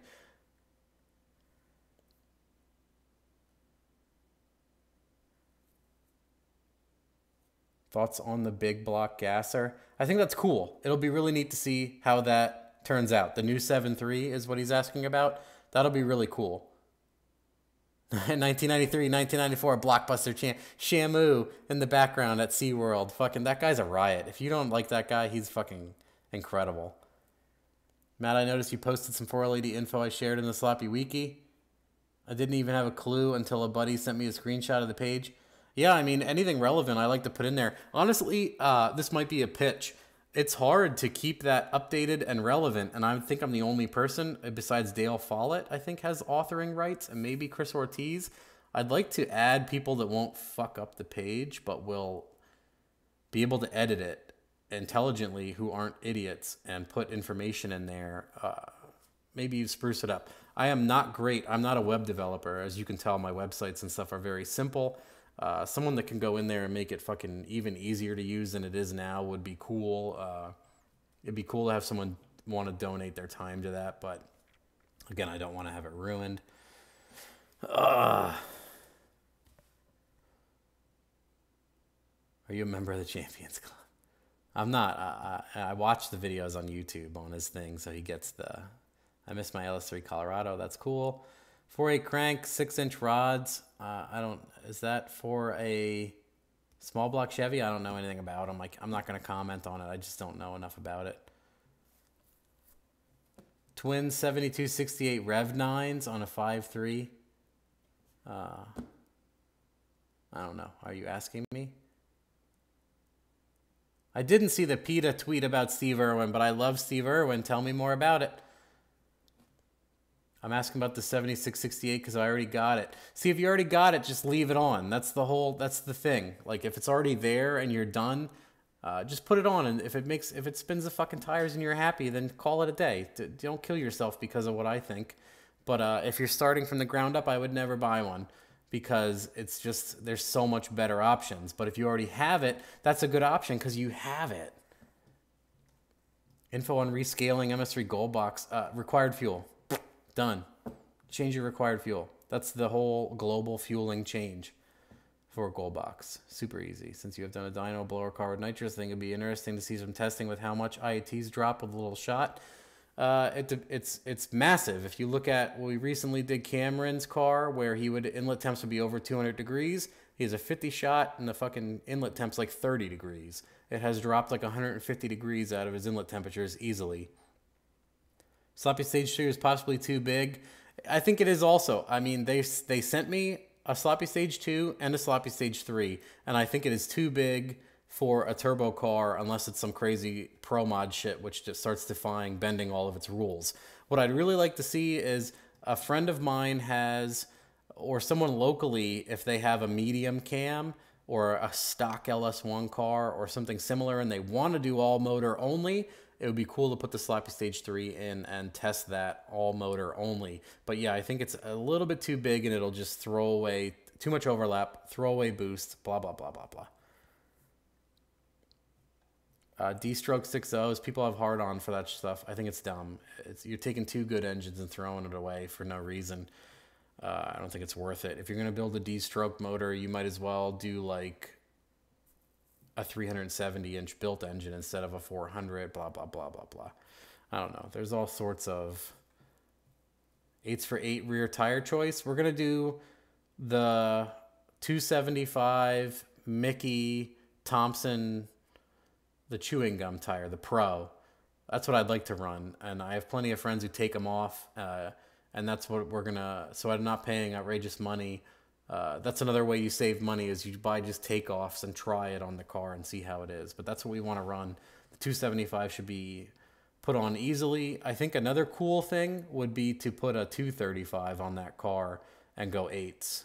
I think it could be done, but not after I think we need to shake it down on the 28 first, and then I think it would be cool to go 8s on a 235. People have done it. It shouldn't be that hard. The 235 sticks really well too. What size turbo for blower-like spool? Here's the thing. What size engine? What turbo? What horsepower goal? You can have a 400 horsepower goal and the turbo light really fast because they're small as fuck. Or you need 1,000 horsepower with blower-like spool. If you want blower-like spool, you probably need a blower. It all depends on how you drive the car, what you think of, what instant power is. If it's a heavy car, whatever, like it's all going to feel different. Is it automatic? Is the converter garbage? Is the converter huge? Is it a stock converter? Are you waiting for 4,000 RPM to light off the stock converter car? Blah, blah, blah, blah, blah. Why did my 5.3 Grand Jeep Cherokee get declined? I don't know. When did you post it? I probably didn't decline it, so I don't know if I can answer that. Any chance of you collaborating with McFarland Racing? I answered a bunch of times that I like what Cletus does. I talk to him on the regular. It would be cool to have him dial in to one of the radio shows I want to eventually do. Where are we at? Oh, we're an hour and 20 minutes almost into this. So yeah, 235. Yeah, dude, 235 is fast. It's fast as fuck. Like, it's funny. The difference between classes, if a car goes on a 315 radial, a car goes 360. The guys on the 275 are going like 368, and then the guy in the 235 is going like 378. Like they're so close. Part of that is massive to other people, the tenths of a second or whatever. What's going to be the budget? 7s after 8 after 8? Well, here's the thing. Once the car goes 8s for $8,000, a lot of people expressed interest from big companies for providing products for this project. And I'm like, well, I can't use a $2,500 intake manifold and a Pro Mod and whatever else and all this crazy shit and stay within budget. Like 2 of your parts are going to cost $5,000 and the whole car, it can't cost that much. So like in one of my videos for the car, I already explained this. We want to do, what I want to attack first is the most cost-effective upgrades for the project at that point. And I think it's going to be turbo. And then we're probably going to have to do engine right away because we're going to get to a point where we're making the car unsafe and I'm going to hurt the motor, what I think anyway. So we were thinking about doing like pistons and rods in the 4.8 or just getting a better 6-liter that we can make more power with, and then going. I'd love to put the 8088 T4 on. I think that's capable of a lot of power for the money, but we'll probably end up going straight to like a giant T6 because this kit is going to be, the turbo's right here on the floor. Woo! That's a T6 cast S475 9688 T6 turbine. We'll probably go right to a larger T6.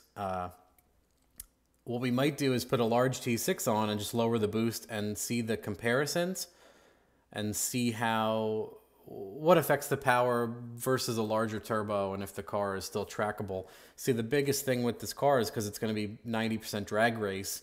It doesn't matter if it takes forever to light. You just sit it on the trans brake and then let it fly. It doesn't have to have good transient or like 0 to 20 pound of boost. Swing doesn't have to be fast, drivable, street car, blah, blah, blah. We're gonna load the thing on kill and then let it fly and then tag the gears and we're gone. So it's not gonna matter. So it'd be cool to put a larger turbo on, and then we're gonna have to do something about the engine to make it more robust, because I don't wanna be just fragging a 4.8 every other pull and not learning anything. It'd be more interesting to do an intake manifold and a turbo swap and be like, wow, we gained 250 horsepower with an intake swap. That's how much of a restriction it was, or something crazy like that. So it's going to be all small stuff. What I have is a bunch of push rods also. Oh, someone donated money here for no reason. He didn't even write anything. Thank you, Richard Posterior. What does this say here? Matt, what about a 4L80E transfer case adaptability? I want a sloppy Silverado keep 4x4. Where do I get the info?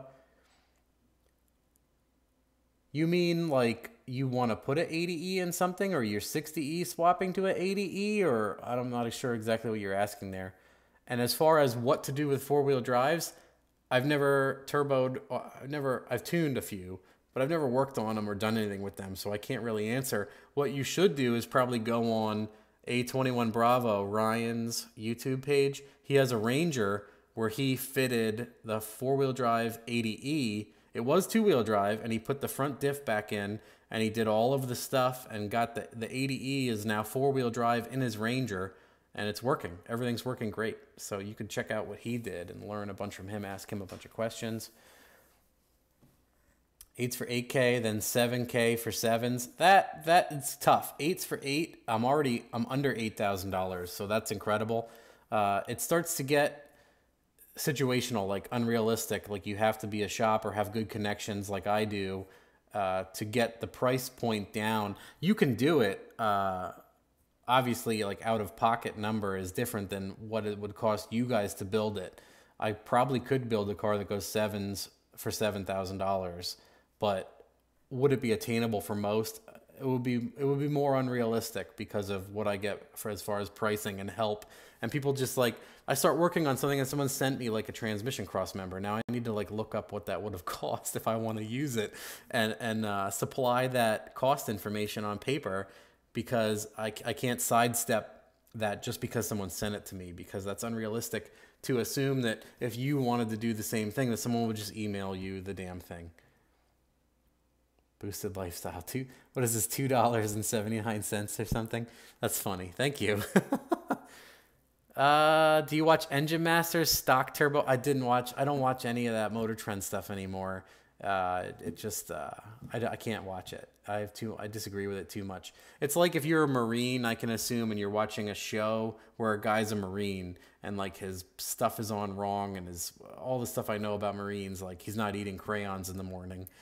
Other bullshit, you're like, it just triggers you too. I can't enjoy it if I'm just triggered the whole time. I hope you can understand that. What I have been watching snippets of, which really fucking annoys me also, is they have that LS versus Coyote build number 2, and they're spending like $15,000 on each one. LMM and some other place in Texas is building the Coyote versus the LS, and they're doing like all out. And people in the comments in the video are like, I priced this out on your website and it's twice or triple the cost of what you guys are saying. Like the validity is just thrown in the fucking trash. And the host is a fucking joke. Like, I don't know who he is, but he's like dancing and there's fucking, I'm like, well, okay guys, like nothing is going on here. And then again, it's not a budget build. They're just building expensive shit within a budget, and they're like, oh yeah, ARP everything. Torque to yield bolts have no, they don't belong in a performance application at all. And like part of me just laughs at that, because if you watch what I do, all we learn is that it does not matter until extreme amount of power. So just writing off all of that stuff is I can't watch it. It's dumb. I'd rather learn what you can do for the least amount. Economical stuff has always been the most interesting for me. Thank you again for people who are donating more money here. Thank you, David, for $20. Man, YouTube fucking check is going to be over $100 this time. When are you going to get some quarter mile times in the G? Honestly, I probably will make a pass in it at some point. I don't expect the world out of it because it's a stick shift car. What I would be most interested in is the trap speed, because I think it would do well. The transmission would hold up, but bombing that thing in first or second gear is just going to break an axle. I know plenty of people that just, at that amount of power and that kind of traction, just break an axle. And if I take it on street tires, it would be almost interesting to just run it on a street tire and just pedal it a lot and see how fast it goes with dog shit tire. I would do that. I've done it with turbo cars and done fairly well. I like to think I can drive better than most. So I got a decent result. Look at the intakes. Yeah, dude, there's like $1 million in the fucking... Are you talking about the LS versus Coyote shootout #2? Make more HP Tuner videos. Yes, I want to make more Gold Box and HP Tuners videos, man. It's difficult to produce those to a point where I think they're worth any money. I highly criticize myself and don't ever want to post them. I don't think they're any good. They actually use GM head bolts in the LS3. See, I didn't even make it to that part of the video. I was just so annoyed. Matt made more off donations than YouTube pays him. I'm pretty sure I did. Absolutely. They don't pay me shit. People think I have almost 80,000 subs, which is amazing. Thank you guys for that. But yeah, it's not any money in any respect. I make way more tuning a vehicle or two than I do off YouTube. That's just how little I make off YouTube. It's not profitable at all to do YouTube. I don't know how some people survive. I don't know if they're just way better at gaming the system perfectly, which I said I just don't have the patience to learn or care. Check your Reddit messages? Oh my God, how do I even get into Reddit? I don't even know if I remember how to do that anymore. Not losing the donation game. Chris Ortiz says he baited me into LS1 Tech question rants. Kick the G? I don't know what that means. You mean actually kick it or drive it or get rid of it or sell it? Or I don't know what you mean. The crayons are actually pretty good. What's up with the Elgin springs? What's interesting is I learned a lot about Elgin the other day talking to Scott Steer, the guy that's their internet media sales production guy. And Elgin makes like all of the camshafts, or at least he has a timeline for me. At some point they made like 90% of all domestic stuff, which is absurd. So they did the camshafts and everything for GM until they took it to Mexico or something. He knows more about it. But they make the valve springs, push rods. They're the guys that make all that shit, and then GM buys it in bulk. Obviously, you know, a manufacturer, when they want to build a rear end, a GM or someone doesn't necessarily build all of the transmissions, all of the rear ends.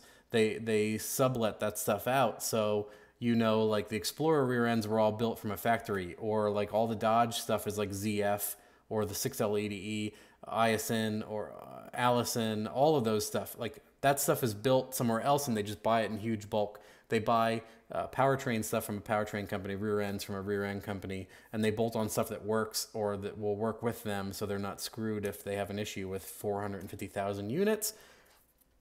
Elgin did a lot of that, and Elgin, I believe, makes pack springs. So Elgin is the original manufacturer. See, the issue is that Elgin can't sell anything directly. They are a manufacturing plant. They give it to a reseller, and then the reseller sells it. So that's why when you get a sloppy stage 2, it can come as a trick flow, a jegs, or whatever, is because they don't sell it directly. They sell it in an allotment of maybe 10,000 items. So you buy that many, you slap your sticker on it and then sell it. A lot of stuff works like that. So Elgin is at they've been in business. If you don't know, this is their 100th year in business. So I don't know how you stay in business in a domestic market for 100 years without having some extremely suitable purchasers like GM buying your products and everything else. So is that a bit giant windbag answer for that or what? Derek Gaskins, I hit 100 subs last week and it's humbling. Oh, that's awesome, Derek. Yeah, I mean, it all starts somewhere, right? It was so. I have not grown at the rate that most people do on YouTube, which is like a bunch of people like hit 100,000 subs in like a month and stuff. But most of them are well known, like PFI or places like that. Like they already are well established with another YouTuber, and they just shoot up right away. And then, but I've been putting up videos since like '06. So for like 13 years, I've been uploading videos. But at the same point, I don't try and I don't play the games and I don't adhere to the clickbait system and I don't research the tags that have the best metadata and engagement and what pays them. I couldn't be bothered with all of that stuff I said earlier in the video, I think 3 fucking times. Other people, yeah, they jump in. They're like, I've been running Elgin cams for 35 years. Yeah, they've been around forever. It's incredible. Thanks for all the info you give. Thanks for $5. I'm gonna go buy myself some tacos. I'm a rich man after tonight. What do you recommend for getting a junkyard harness and computer from? Are you actually gonna buy a junkyard harness, or you just want a rewire? Do you want a brand new rewire, or do you want to pull a junkyard harness and then have someone rewire the junkyard harness? All of those are options. One person I like to use a lot is if you have a harness in any condition that's 80% of it, you can send it to LSX Specialties, Andy Bryant. He specializes in cutting down a junkyard harness or a rewire or whatever you want to call that. There's many names for it. There's a couple companies that do it. There's a lot of people that do it on eBay and stuff, but you might not like what you get. At least Andy Bryant, when you get it, it looks like it's military grade brand new shit. It's incredible for the amount of money. I think it's like $350 for him to rewire your harness. And actually, I suggest him so often that I think I backlogged him like 12 weeks. So you might want to get your shit to him early on if you're going to expect to be sitting there waiting to bolt your harness on and call him up and be like, I'm ready to start my car. Here's my harness. And he'll be like, well, in a couple months, I'll get you your harness back. And you'll be like, oh, you're a jerk. Do you think China turbos are the same way, just rebranded? It depends. See, a lot of the China turbos obviously come from the same factory. The quality control is what matters and how well a dealer handles that situation with you. And I believe that if someone's working with China, they're familiar with, they work to a point with somebody where they get a good product. And then at some point, whether they want to or not, China might be trying to slip shittier stuff past them, cut corners, quality control, etc. So they have to like stay on top of those people all the time. That's like a whole business thing as far as them. So I think that there's plenty of places where you can get stuff cheaper than VS, but is it fucking worth your time when it gives you trouble and blows up and has trouble and leaks oil and blah, blah, blah? And is he going to represent his product? Is he going to help you? That's stuff you have to consider. And that's also on like the high end too, like people that are parts chasing. People complain about this all the time in the tuning aspect of the world. I definitely want to have a bunch of tuners on, like when I do more of like the interviews and shows.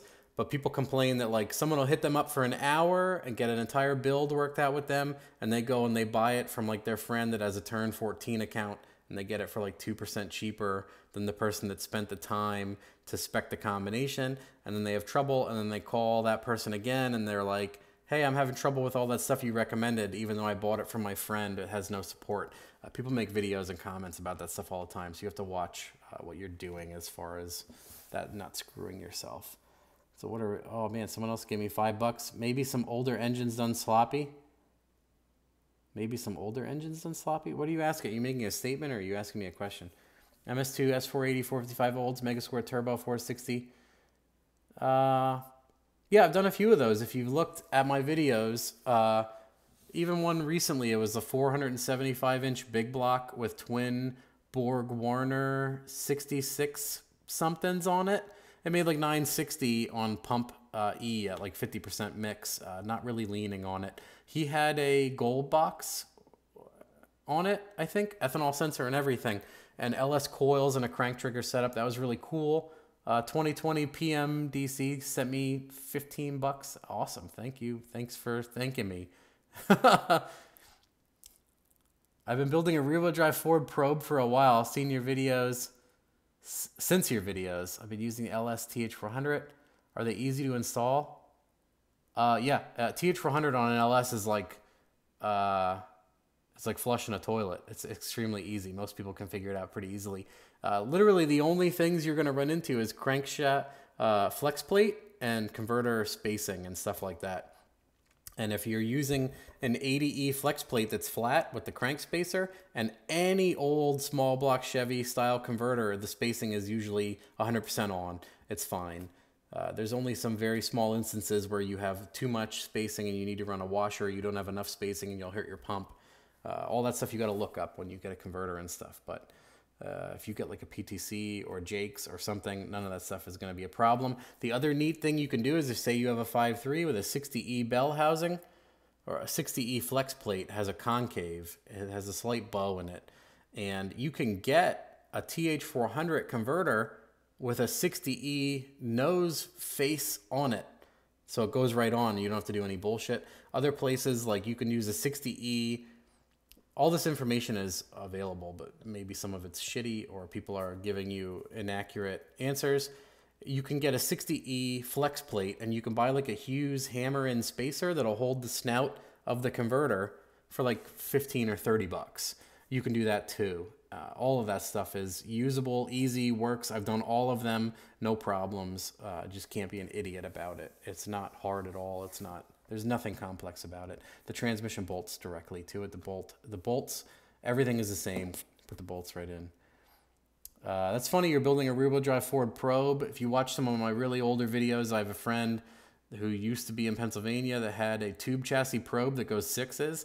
He sold it to another one of my friends that lives in Sydney, Australia, and he races it down there. Mr. Enforcer Engineering. It has like a 400-inch Ford in it now, and it goes fucking mid to low 6s. It's incredible. 4.8 quick spool turbo. Which to choose? 7,000 RPM. Here we go again. Do you have a horsepower requirement?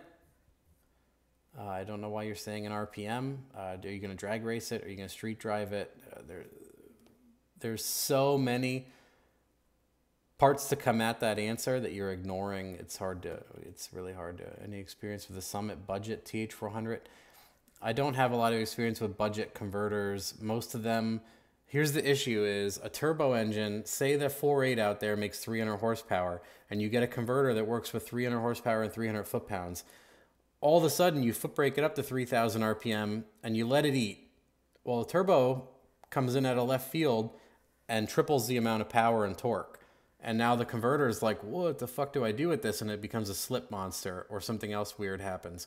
So there's a lot of stuff that can, you know, if it's an important race car and everything else needs to work, the converter is really important. If you're going to do burnouts, you can probably use a piece of shit converter that has 60% slip and just makes lava temperatures all the time, and you can laugh about it. And it might feel like a monster because the converter's on the moon all the time.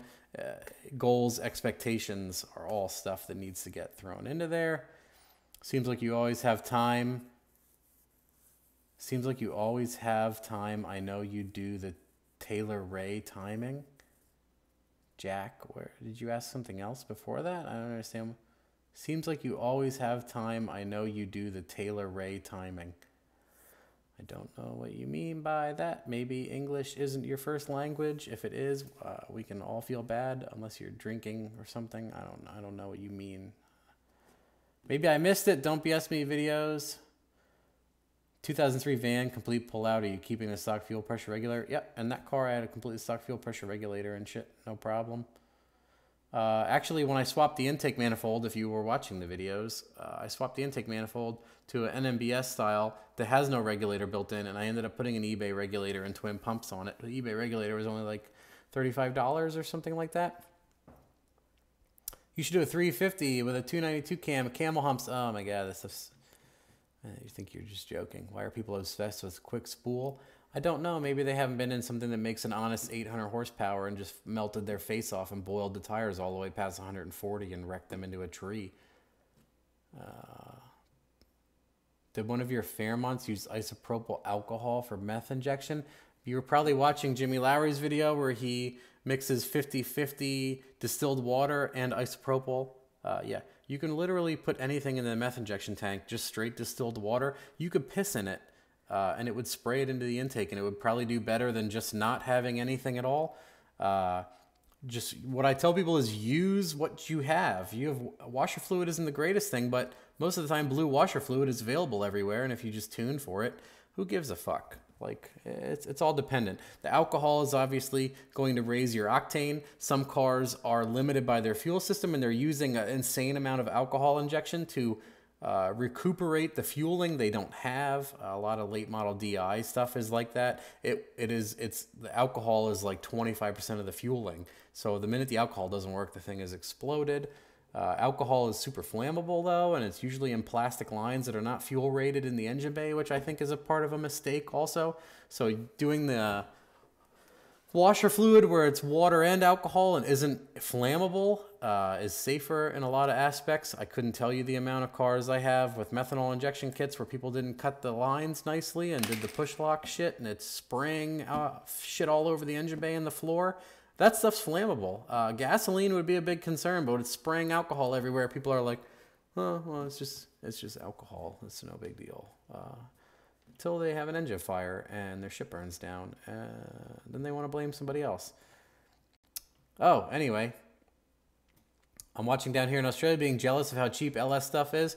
Yeah, I mean, it sucks for you guys. I hear that, I used to think Aussie, like you start watching the videos of you guys doing crazy burnouts and it always seems really cool until you realize like you go to jail for like squeaking your tires in an intersection.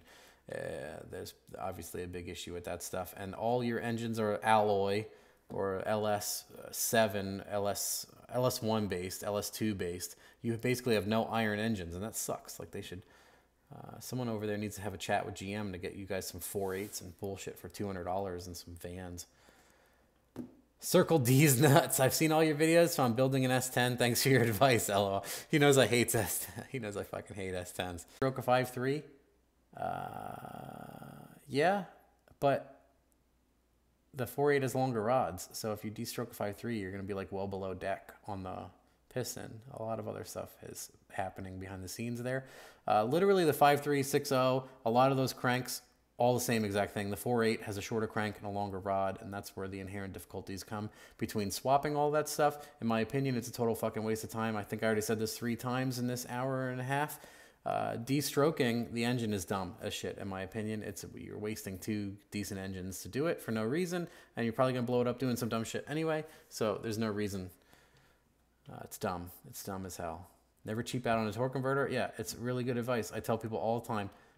If it's one of those things you do burnouts, that's okay. But if you go to the track and you're like, man, my car doesn't go fast. It doesn't launch good.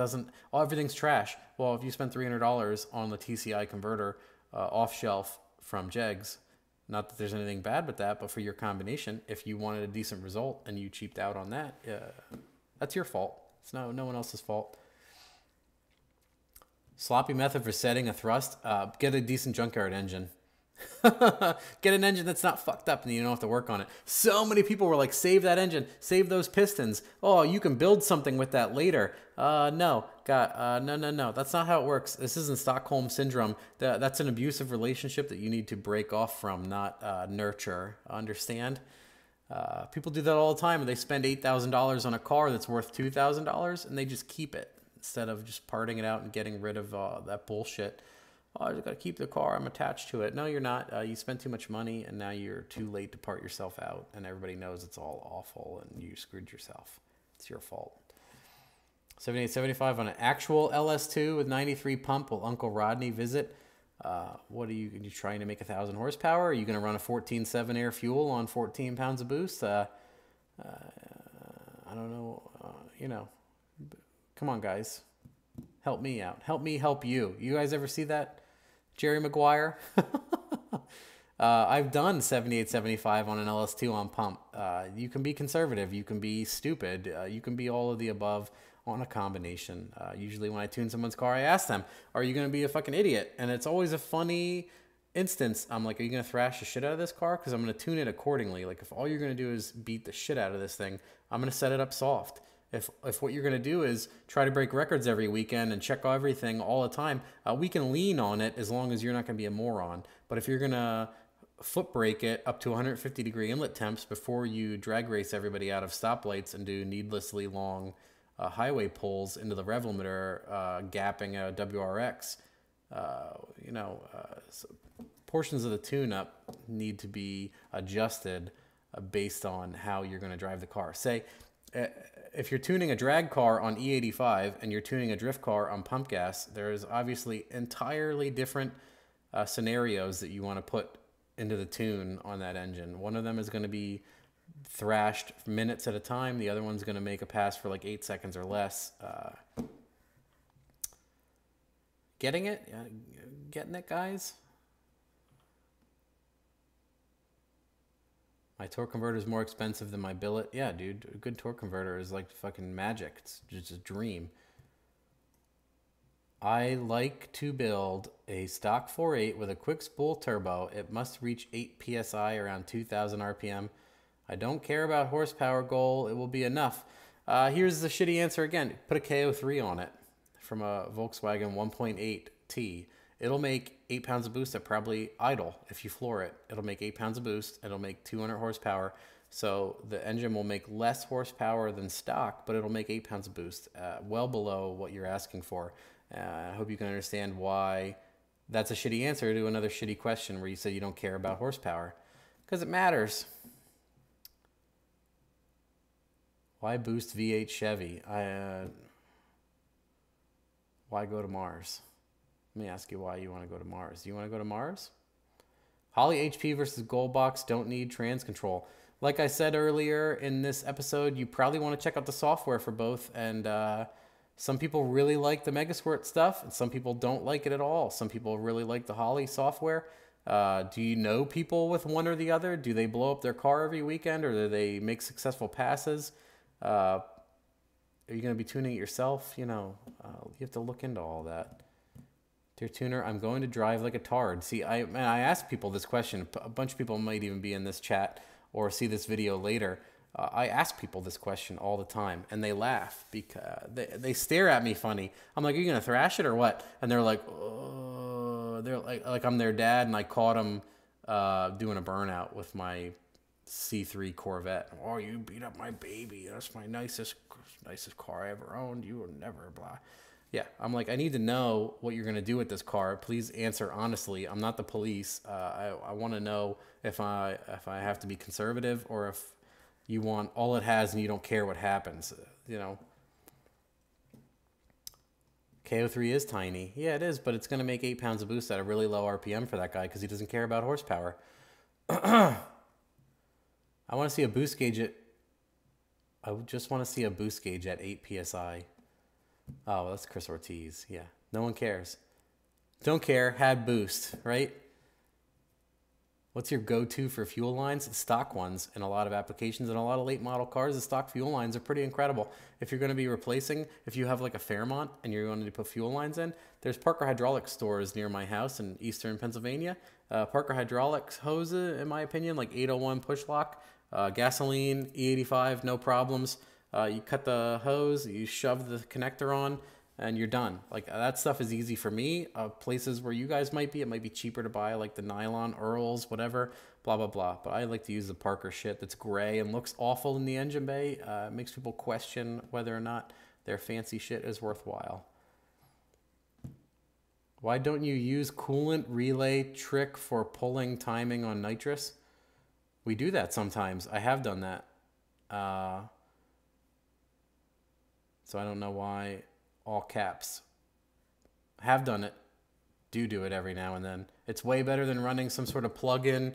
What's that box from Lingenfelter that doesn't work every now and then and blows your motor? Yeah, it's better than that. Use a 5-wire relay and throw the pole and set the amount coming out in your software or whatever else. It works good.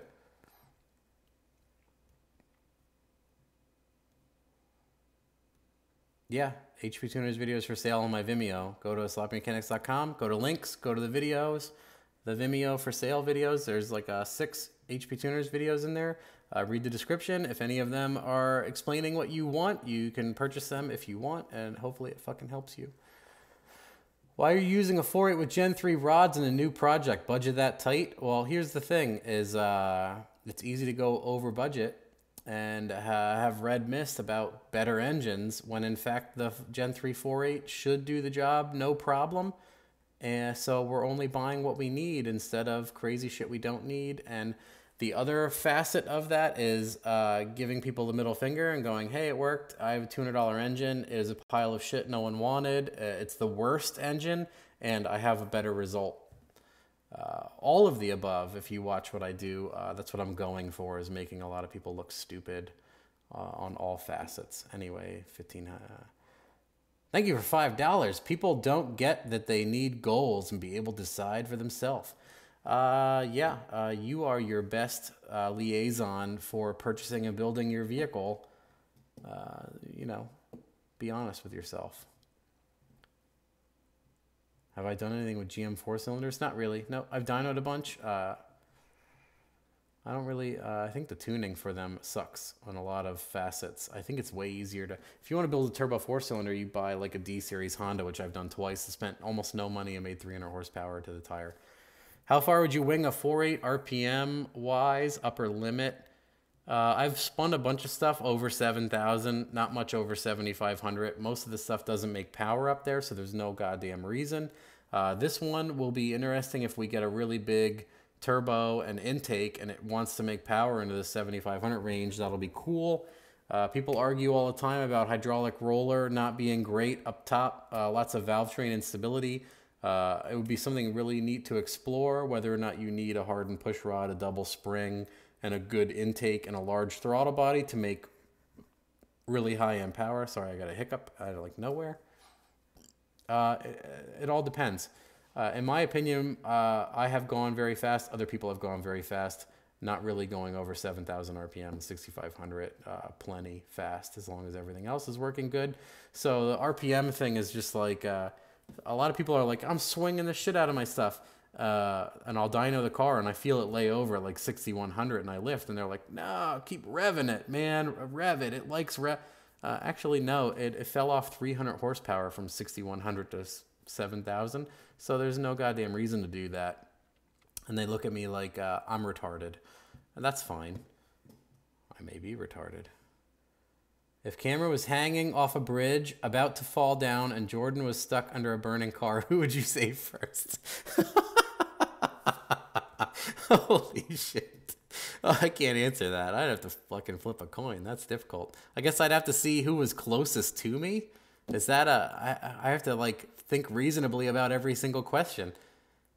I'd be like, who's closest? Is most of the car on fire? Is Cameron holding on with one finger? It's tough. That's tough. I'd have to look at the situation. Can you run a 3-bar on an older red-blue computer? Yeah. Yours probably says 2-bar only because that's what the operating system supports. You might need to talk to somebody else about tuning it because a lot of times if you're using a stock computer and not a stock car, you can do all sorts of stuff, load a different operating system, do all sorts of craziness. Current setup is a Walbro hand siphon, drinking straws for injectors. I want to put K24 cams in line to use a windmill. Thanks for the guide. 4.8, not gapping the rings, it's blowing up. Interestingly enough, I have done probably 50 cars with untouched ring gaps and made 650, 700 through an auto, especially on E85, being conservative with the fuel and timing, and they don't blow up. So we'll see if you're right or not. We could always check out your YouTube videos and see if you have informative and concise guides on how to make lots of power and not hurt it. Also that other people have followed along with successfully, or we could not weigh in all of that stuff on top of you and see if you have any validity on the internet. Your choice. Have you ever used Volvo or Taurus fans? Yeah, have you ever watched any of my videos? You can run the 3-bar, but the resolution will be limited. That's, it depends on the ECU and everything, right, Chris? So it depends if it's E38 or P59 or P01 or fucking who all knows, whatever. Anything new I want to explore besides this project? Nope, this project is like brandy new. Was planning on running 18 pounds. Was scared to max a 2-bar. Here's the thing. You can use a 2-bar OS and you can run off the map. It's just going, if you're going to run 18 pounds, you tune it for 18 pounds and you have your top fuel number on a 2-bar OS as 210, 14 pounds. So you get your fuel good for whatever it is, and then you're going to be rich on 14. It's a whole thing. It's possible to also. How would you suggest 821 Bravo hang his twin turbo LS in the Z? I don't know. I'd have to like look at how, I mean, he plans on doing all of that. Most of the time, I figure the stock V6, they put the turbos down in next to the transmission. That's probably the best place.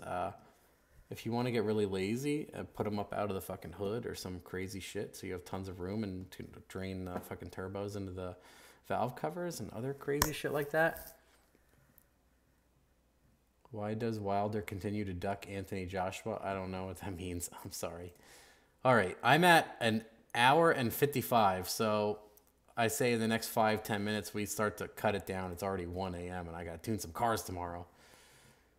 Most will only give you 255. You said keep my 7865, 7668, sloppy stage 2. Yeah, you probably should be able to, depending on your drivetrain and all sorts of other stuff and your fuel and everything else. The 500 horsepower mark, I have mistakenly made 500 horsepower to the tire many times with all the wrong shit. Oh, he didn't gap his rings on his 4.8, blew it up. Now you have a 6.0. Plenty of people have done the total opposite and blown up their 6.0 and said that 6.0s are not reliable. People say all sorts of shit. So, you know.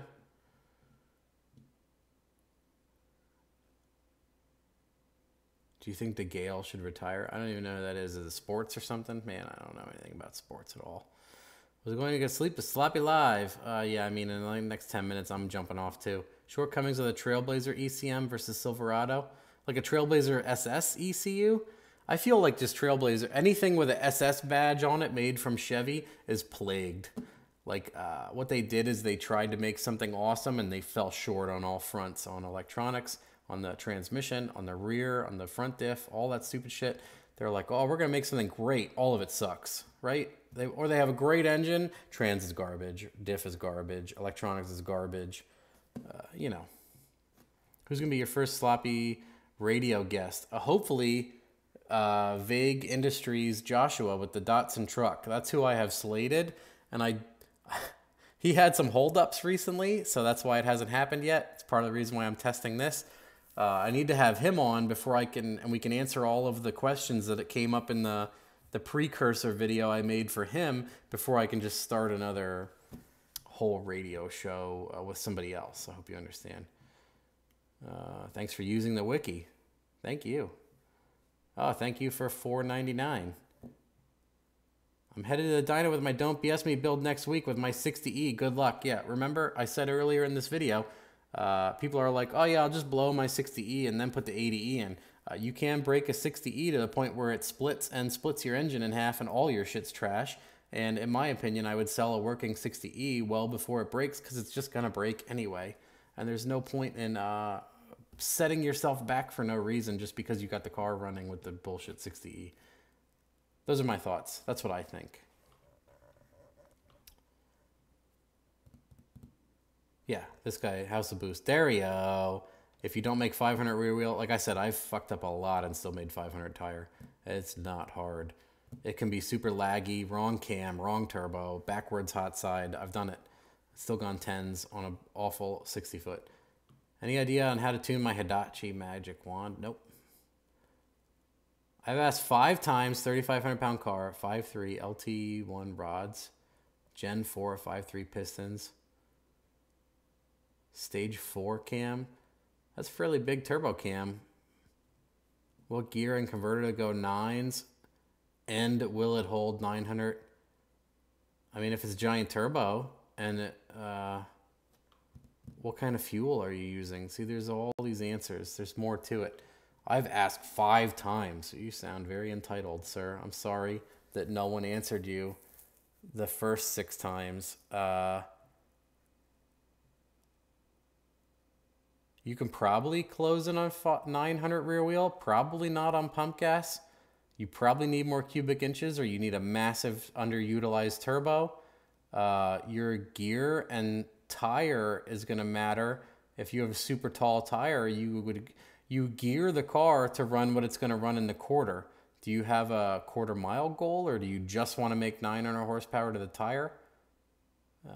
See, it's even though you think you have all your things here, you're still missing stuff that make the answers relevant.